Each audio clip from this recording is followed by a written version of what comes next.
Hello दोस्तों, आप लोगों को JP A to Z study point में स्वागत है। आज हम लोग देखेंगे सी टेट जुलाई जो 2024 में पूछे जाने वाले हैं साइंस पेपर 2 में जो आते हैं साइंस, जहां से 20 अंक का 20 नंबर का आपको कंटेंट आएगा और 10 नंबर का पैडोलॉजी आएगा। देखने जा रहे हैं, जिसमें सबसे पहले हम लिए हैं फसलों से संबंधित पॉइंट्स लिए हैं, जो क्लास 8 से विज्ञान से लिया गया है, जिसका पहला चैप्टर है फसल उत्पादन एवं प्रबंधन से लिए गए हैं। साथ में 2011 से 2014 तक के जितने भी क्वेश्चन पूछे गए हैं उन सभी को हम संकलित किए हैं। तो चलिए हम शुरू करते हैं। सबसे पहले ये पॉइंट कहता क्या है, तो सबसे पहले कहता है आपको कृषि पद्धति के बारे में हम चर्चा करेंगे।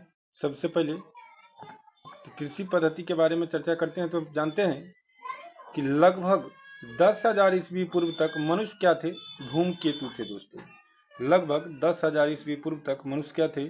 धूमकेतु थे, अर्थात एक स्थान से दूसरे स्थान तक घूमते थे। वह एक स्थान पे निश्चित रूप से नहीं रह पाते थे, तो क्या करते थे? एक स्थान से दूसरे स्थान तक वो भोजन एवं आवास की खोज में समूह में विचरण करते थे, अर्थात घूमते थे।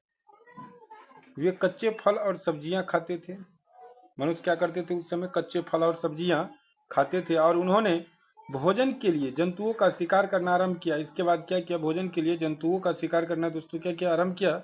लेकिन धीरे धीरे खेती कर चावल, गेहूं एवं अन्य खाद्य पदार्थ उत्पादन करने लगे। इस प्रकार कृषि का आरंभ हुआ। इस प्रकार किसका आरंभ हुआ? कृषि का आरंभ हुआ। इसके बाद हम नेक्स्ट पॉइंट देखेंगे फसल के बारे में। फसल किसको कहते हैं? तो जब एक ही किस्म के पौधे किसी स्थान पर बड़े पैमाने पर उगाए जाते हैं तो हम उसे क्या कहते हैं? फसल कहते हैं। जब एक ही किस्म के पौधे किसी बड़े स्थान पर, बड़े पैमाने पर, कोई भी स्थान हो जिसपे बड़े पैमाने पर हम कोई जो है पौधे उगाते हैं तो उसको हम कहेंगे फसल। जैसे हम बात करें कि गेहूं के फसल यदि हम कहते हैं तो इसका अर्थ हुआ कि गेहूं जो होते हैं खेत में उगाए जाने वाले होते हैं, बहुत भूभाग्य में होते हैं, बहुत बड़े भूभाग में होते हैं। उसी तरह हम धान की फसल कहेंगे या चावल की फसल कहेंगे तो इसका मतलब हुआ उस खेतों में जो फसल होगी वो केवल धान की होगी। ठीक है। इसके बाद हम नेक्स्ट पॉइंट की बात करेंगे। नेक्स्ट पॉइंट हमारा क्या कहता है? नेक्स्ट पॉइंट हम चर्चा करेंगे, तो इसमें फसलों के प्रकार की चर्चा करेंगे दोस्तों। तो फसलों की प्रकार कितने प्रकार की होती हैं? तो फसलों की प्रकार की यदि बात किया जाए तो फसल को हम मुख्य रूप से दो प्रकार लिए हैं। एक हो लिए हैं खरीफ फसल और दूसरा लिए हैं रबी फसल। इस डायग्राम को थोड़ा अच्छा से समझिएगा, यहाँ से क्वेश्चन आता ही है। खरीफ फसल और रबी फसल के बारे में बात करेंगे। तो खरीफ फसल को याद रखने के लिए एक साधारण ट्रिक बताते हैं कि खरीफ हो गई खराब। याद रखिएगा, खरीफ हो गई खराब, हो गई खराब। ठीक है दोस्तों, ठीक है। खरीफ क्या हो गई? खराब हो गई। तो इसके लिए आप सबसे पहले एक दिमाग लगाइए, थोड़ा माथा यहाँ पे दोहराने की जरूरत है कि खराब फसल किस मौसम में खराब होती है। तो फसल जो होती है दोस्तों वर्षा ऋतु में खराब होती है। किस में होती है?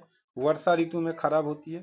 तो इसी पॉइंट से हम शुरू करेंगे कि खरीफ फसल को वर्षा ऋतु में बोया जाता है, अर्थात जून से इसकी क्या होती है? बुआई शुरू की जाती है। वर्षा ऋतु में इसको क्या किया जाता है? बोआ जाता है। और काटा कब जाता है? तो जब वर्षा ऋतु मोटा मोटी खत्म होने वाला रहता है तो इसको क्या करते हैं? काटते हैं। जैसे सितंबर से अक्टूबर के मौसम में इसको हम क्या करते हैं? महीना में काटते हैं। खरीफ फसल की बात करें तो केवल आपको याद रखना है खरीफ हो गई खराब, अर्थात फसल जो होते हैं वर्षा ऋतु में खराब होती हैं। तो वर्षा ऋतु में खराब होती है, अर्थात वर्षा ऋतु में उगाए जाने वाले फसल क्या होगी? खरीफ फसल होगी। वर्षा ऋतु में उगाए जाने वाले जो फसल हो जाएगी दोस्तों वो खरीफ फसल होगी, जिसमें क्या सब हो गया? धान हो जाएगा, मक्का हो जाएगा, सोयाबीन हो जाएगा, मूंगफली हो जाएगा, कपास हो जाएगा, ज्वार, बाजरा, अरहर, मूंग, उड़ीद, ये सब क्या हो जाएगा? यहाँ पे उड़ीद होगा। ठीक है, ये सब क्या हो जाएगा दोस्तों? खरीफ फसल हो जाएगी। अब हम दूसरा पॉइंट बात करेंगे रबी फसल की। तो रबी फसल, तो इसके लिए आप एक ट्रिक याद रखिएगा रबी फसल के बारे में। रबी फसल के बारे में क्या है कि रबी को लगी ठंडा, रबी को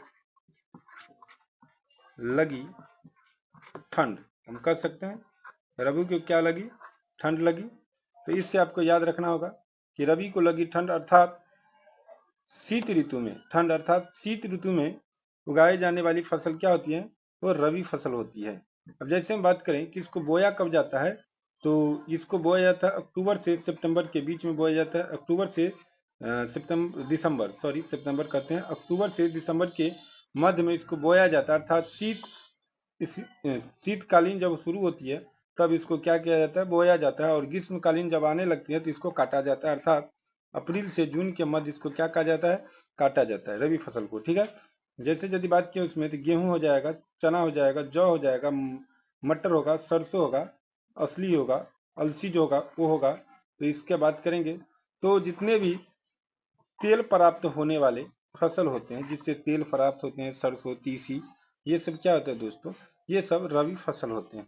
ठीक है, इसके बाद हम आगे बात करेंगे, इन दोनों के अलावा एक और फसल होगी, जायद फसल। ठीक है, क्या होगा, जायद फसल। ये क्या होता है, तो देखो, रबी और खरीफ फसल शीत ऋतु के बीच ग्रीष्म ऋतु में बोई जाने वाली फसल को जायद फसल कहते हैं।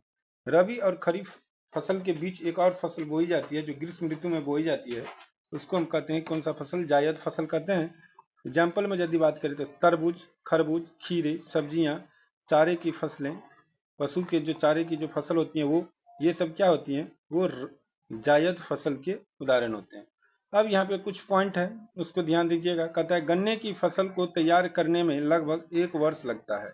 यहाँ से भी क्वेश्चन आता है कि गन्ने की फसल को तैयार करने में कितनी समय लगती है, तो गन्ने की फसल को तैयार करने में लगभग 1 वर्ष की समय लगती है। इसका नेक्स्ट पॉइंट है आपका, भारत में उगाई जाने वाली मुख्य फसलें। तो भारत में उगाई जाने वाली मुख्य फसलें कौन सब हैं, तो चावल, गेहूं, मोटे अनाज, दालें, चाय, कॉफी, तिलहन, कपास, ठीक है, दलहन भी कह सकते हैं।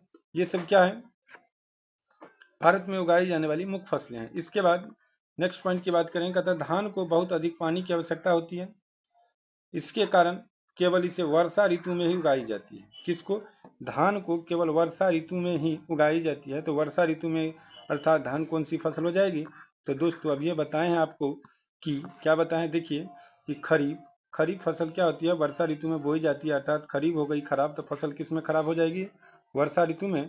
तो इसके लिए क्या हो जाएगा, ये कौन सा फसल होगा, तो खरीफ फसल का उदाहरण होगा। ठीक है, अब इसी के साथ हम नेक्स्ट पे चलेंगे, कृषि पद्धति की चर्चा करेंगे। कृषि पद्धति किसकी चर्चा करेंगे, कृषि पद्धति, खेत कैसी की जाती है, खेती करने के लिए क्या क्या जरूरत होती है, क्या करना पड़ता है। तो कृषि पद्धति को हम 7 रूपों से विभक्त किए हैं। अर्थात कृषि की जो पद्धति है वो 7 अलग अलग रूपों में। सबसे पहले किसान क्या करता है, खेती करने के लिए मिट्टी तैयार करता है। क्या करता है, मिट्टी तैयार करता है। ये जो है प्रथम चरण है। फसल उगाने से पहले मिट्टी क्या करना पड़ता है दोस्तों, तैयार करना पड़ता है। मिट्टी को उलटना तथा इसे पोला बनाना कृषि का अत्यंत महत्वपूर्ण कार्य है। ध्यान दीजिएगा, मिट्टी को क्या करते हैं, उल्टाते हैं और पोला बनाते हैं। ये जो है कृषि का सबसे महत्वपूर्ण कार्य होता है, जिससे जड़ भूमि के गहराई तक जाती जा सकती है और पोली मिट्टी के गहराई में धंसी जड़ें भी सरलता से शोषण कर सकें। इसीलिए इसको पोली बनना अर्थात मिट्टी को उलटना पलटना अत्यंत आवश्यक होती है। ठीक है, इसी साथ मिट्टी के उलटने पुलटने की बात की जाए तो केंचुआ जो होती हैं, केंचुआ, वो भी इसमें मदद करती हैं किसानों को। किसमें, केंचुआ जो होती है किसानों को क्या करती हैं दोस्तों, मदद करती है मिट्टी को उल्टाने पलटाने में। तो ये केंचुआ को किसानों का मित्र भी कहा गया है। ठीक है, इसको ध्यान में रखिएगा थोड़ा। मिट्टी को उलटने पलटने की जो क्रिया होती है, उलटने पलटने और पोला बनाने की जो क्रिया होती है, उसको कहा जाता है जुताई। उसको क्या कहा जाता है दोस्तों, जुताई। यहाँ से याद रखना कि जुताई किसे कहते हैं, तो मिट्टी को उलटने पलटने तथा पोला बनाने की जो क्रिया होती है उसे जुताई कहते हैं। जुताई करने की जो जुताई करने की जो सामग्री होती है उसके बारे में यदि चर्चा करें, मिट्टी तैयार करने में, जुताई करने में जो है, प्राचीन यदि बात किया जाए, प्राचीन के बारे में, प्राचीन अर्थात पुराने समय में किस सब का उपयोग किया जाता था जुताई करने में, तो सबसे पहले हल का उपयोग किया जाता था। इसके बाद कुदाली का उपयोग किया जाता था और बहुत कम क्षेत्र को मिट्टी को पोला बनाने में अर्थात उलटने पुलटने में इसके अलावा भी और किया जाता था, जिसका नाम एक और होता है, जिसको कहते हैं खुरचने वाले जो होते हैं, जिसको अपने भाषा में कहते हैं खुरपी, उसका भी उपयोग किया जाता था। ठीक है, तो सबसे पहले हम हल के बारे में देखेंगे। तो हल में जो होते हैं एक जोड़ी जानवरों की आवश्यकता था, जिसमें बैल होते हैं, बैल से भी जोते जाते हैं, घोड़े से भी खेती की जाती थी। राजस्थान में आज भी ऊँट से भी खेती की जाती है, ठीक है, ऊँट होते हैं। भैंसा से भी खेती की जाती है, ठीक है। तो ये हल में उपयोग किया जाता है। हल में जो होते हैं ये एक जोड़े आवश्यकता होते हैं जानवरों की, ठीक है, एक जोड़े जानवरों की आवश्यकता होती है। इसमें लोहे की एक मजबूत तिकोनी पत्ती होती है जिसे फाल कहा जाता है, ठीक है। हल में एक लोहे की जो होती है, लोहे की बनी दोस्तों, लोहे की बनी तिकोनी पत्ती होती है। क्या होती है? तिकोनी पत्ती होती है जिसे हम क्या कहते हैं? फाल कहते हैं। याद रखिएगा, क्या कहते हैं? फाल कहते हैं। और इसे हाथों से पकड़कर हैंडल टाइप का रहता है एक लगा हुआ, जिसे क्या कहते हैं? किसान हाथों से पकड़ कर, आगे में एक और लगी होती है, तो उसके क्या करते हैं? इस प्रकार से होता है, कुछ ऐसे होती हैं ये, यहाँ पे फाल होती है, ये फाल होती है, और ये डंठील होती है। ये किसान क्या करते हैं? पकड़ते हैं, और यहाँ पे बैल लगी होती है, और यहाँ पे बैल लगी रहती है, और ये मिट्टी के अंदर खरोचने की काम करती है, मिट्टी को उलटने पलटने की काम करती है। यही होती हैं हल, ठीक है। इसके बाद हम देखेंगे कुदाली के लिए। कुदाली क्या है? एक सरल औजार है। सरल औजार हम कह सकते हैं इसको, किसको? कुदाली को क्या कह सकते हैं? सरल औजार कह सकते हैं, ठीक है। लेकिन अभी जो बात किया जाए आधुनिक समय के लिए, आधुनिक जो अभी जो समय चल रहा है वर्तमान में, मिट्टी को उलटने पुलटने में सबसे अधिक जो होते हैं कल्टीवेटर, कल्टीवेटर का इस्तेमाल किया जाता है दोस्तों। वर्तमान में मिट्टी को उलटने पलटने के लिए किसका उपयोग किया जाता है? कल्टीवेटर का उपयोग किया जाता है। ये कल्टीवेटर क्या होती है? ये ट्रैक्टर होती है, और ट्रैक्टर के पीछे एक लगी होती है, जिससे क्या होती है? मिट्टी को उलटने पुलटने की कार्य की जाती है, ठीक है। इसके बाद हमारी कृषि पद्धति में दूसरा जो चरण होगी, दूसरा चरण होगी आपका बुआई। ये बुआई क्या है, इसके बारे में हम चर्चा करेंगे। तो बुआई के बारे में हम सबसे पहले देखेंगे दोस्तों, ये बुआई के बारे में, ठीक है। तो चलिए हम शुरू करते हैं।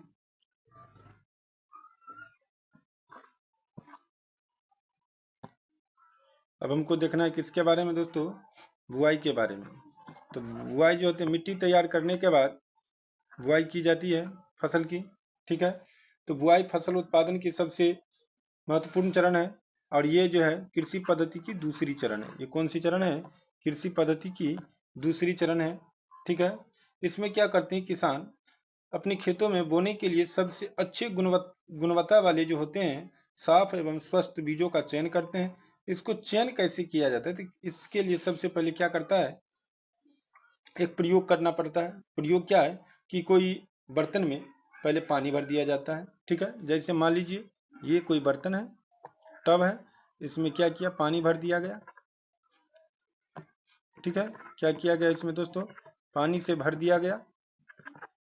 अब क्या करेंगे? मान लीजिए आपको धान की अच्छे किस्म की बीज को चुनना है, तो क्या किया? इसमें धान को डाल दिया गया, ठीक है।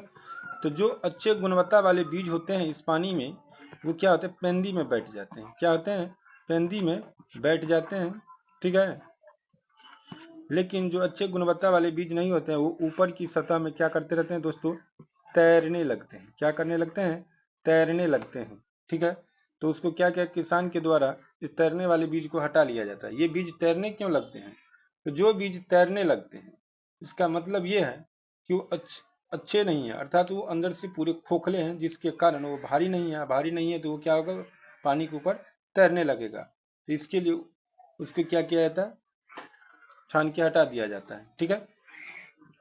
इसके बाद हम बात करेंगे नेक्स्ट पॉइंट की। तो नेक्स्ट पॉइंट क्या है देखते हैं। नेक्स्ट पॉइंट प्रैक्टिस सेट है आपका। इसके बाद हम कुछ प्रैक्टिस सेट देखेंगे, ठीक है, जिसमें कुछ क्वेश्चन हम लिए हैं। इस प्रकार से क्वेश्चन हैं दोस्तों, ठीक है। सारे क्वेश्चंस देखेंगे अभी। तो चलिए हम शुरू करते हैं। पहला प्रैक्टिस सेट जो है, ये पहला शुरू करेंगे। क्वेश्चन क्या कहता है देखिए। पहला क्वेश्चन कहता है, भारत में शस्य प्रारूप के संबंध में नीचे दी गई कथनों पर विचार कीजिए।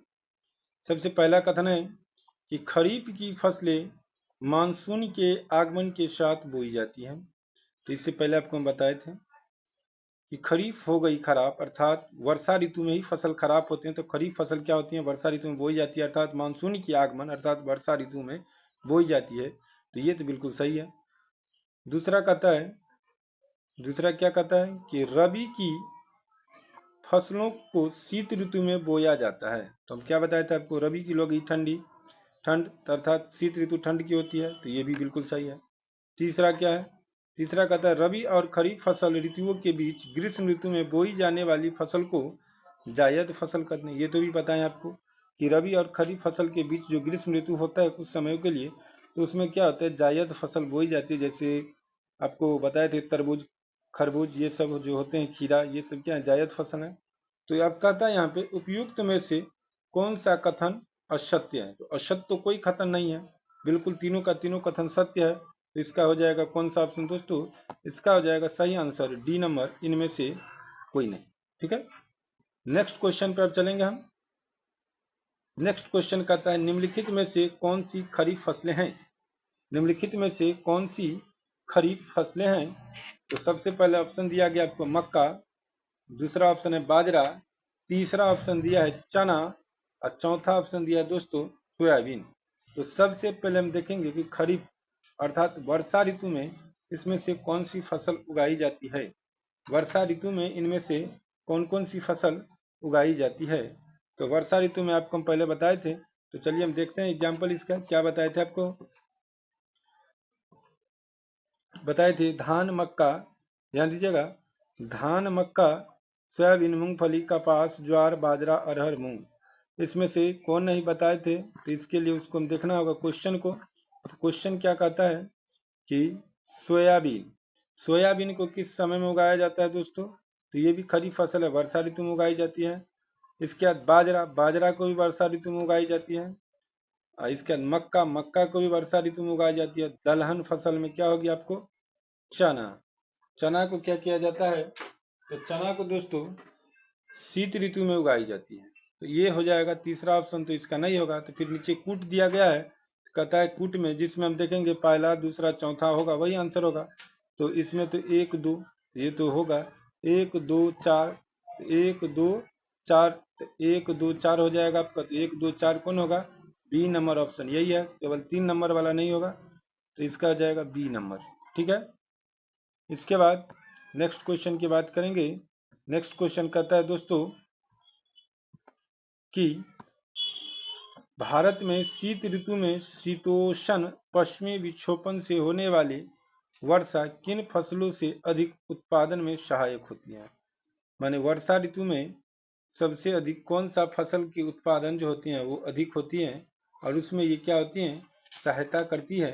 तो इसके लिए आपको क्या हो जाएगा, वर्षा ऋतु में बोई जाने वाली फसल कौन से भोग दी जाएगी, होने वाली फसल को अधिक उत्पादन में सहायता होती है। तो ध्यान दीजिए, शीत ऋतु में शीतोष्ण, शीत ऋतु में कौन सी फसल बोई जाती है, तो हो जाएगी रबी फसल।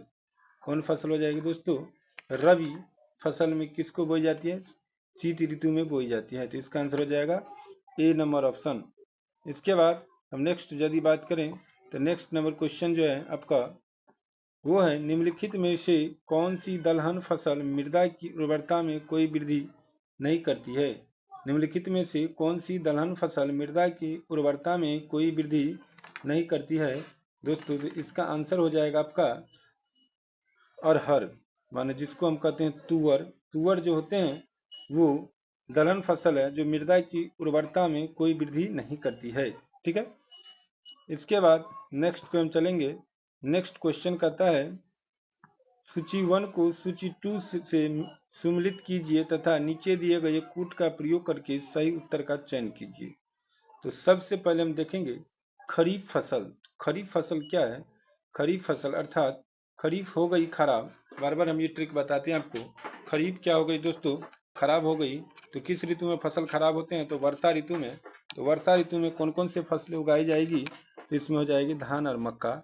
तो पहला का क्या हो जाएगा, दूसरा हो जाएगा। तो पहला का क्या हो जाएगा दोस्तों, दूसरा हो जाएगा। तो पहला का जो दूसरा हो जाएगा तो हम पहले दो ऑप्शन लेंगे। तो इसमें से सबसे पहले बी नंबर कैंसिल हो जाएगा क्योंकि पहला का यहाँ पे ए है, तो ये तो होगा ही नहीं। अब हमारे पास बच गया 3।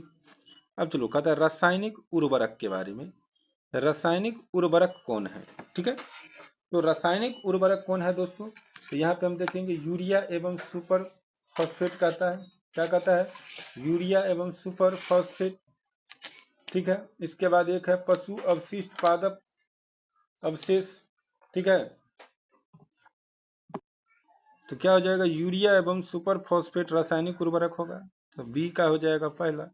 तो अब चलिए बी का हो जाएगा पहला, तो दो ठो में पहला यहाँ पे देखिए, एक ठो इसमें है, एक ठो इसमें है। तो अब जो है आपका क्या होगा, चौथा डी नंबर ऑप्शन भी गड़बड़ हो गया, गलत हो गया, ये भी नहीं होगा। अब है रबी फसल। तो रबी फसल क्या होती है, रबी को लगी ठंडा, तो गेहूं तो ठंडी ऋतु में होती है, चना भी होती है, तो इसका हो जाएगा चौथा। तो अब देखना है चौथा ऑप्शन, तो यहाँ पे दो तो कैंसिल था, तो अब हो जाएगा ए और बी, इसमें दोनों में भी चौथा है। चलिए एक और देखना है आपको। ठीक है, अब क्या कहता है, कार्बनिक खाद। कार्बनिक खाद क्या है, कार्बनिक खाद तो यही हो जाएगा डी का तीसरा, तो डी का तो दोनों में तीसरा है। ठीक है, तो इसका सटीक आंसर ये देखा जाए तो दोनों हो जाएगा, यहाँ पे कुछ मिस्टेक होगा या यहाँ पे 4 लिख दिया जाए कुछ, तो इसका इस प्रकार रहेगा, तो ए हो जाएगा या सी हो जाएगा, तो आपको इसको नहीं देखना है। ठीक है, इस पे ध्यान दीजिएगा। खरीफ फसल क्या हो जाएगा, धान एवं मक्का। रासायनिक उर्वरक क्या हो जाएगा, यूरिया एवं सुपर फॉस्फेट। रबी फसल क्या हो जाएगा, गेहूं एवं चना। और कार्बनिक खाद क्या हो जाएगा, पशु अवशिष्ट, पशु का अवशिष्ट पदार्थ या पादप अवशेष। ठीक है।